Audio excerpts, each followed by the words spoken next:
Let's take a look at this example. Please notice that every term of my equation contains the common logarithm. Means every log has base 10. Anytime I have the logarithms with the same base, I can apply the properties for the logarithms. Because I have sum of two logarithms, I can use the property for the log of the product and rewrite the left side as logarithm 3 times 3x minus 2, and this is equal log x minus 2.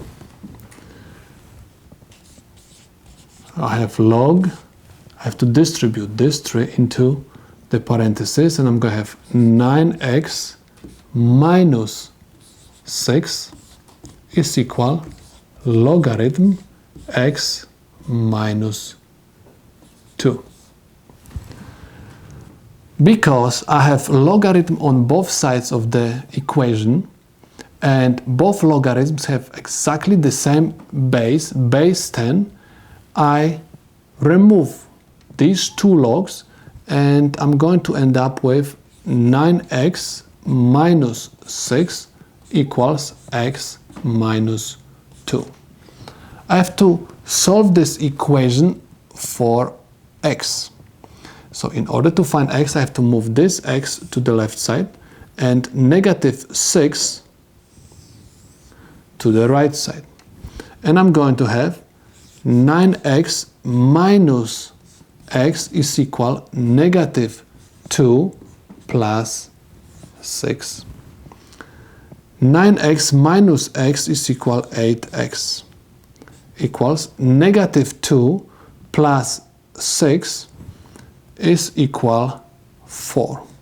In order to find value of x, I have to divide both sides equation by 8.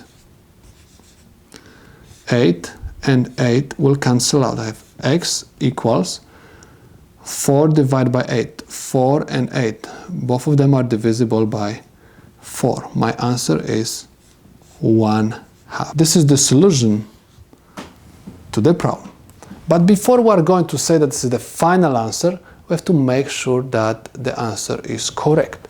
I have to replace every single x in my original equation by 1/2. Let's take a look. We have logarithm of 3 plus log. I have 3 times 1/2 minus 2 equals log 1/2 minus 2.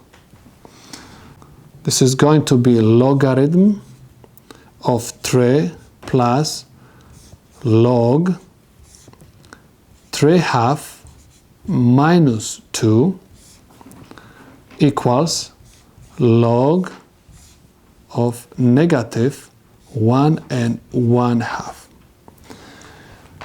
Please notice that this logarithm has negative domain. The definition for the logarithm says that the domain has to be always positive. And because this domain is negative, at least one domain in the equation is negative, the whole problem has no solution.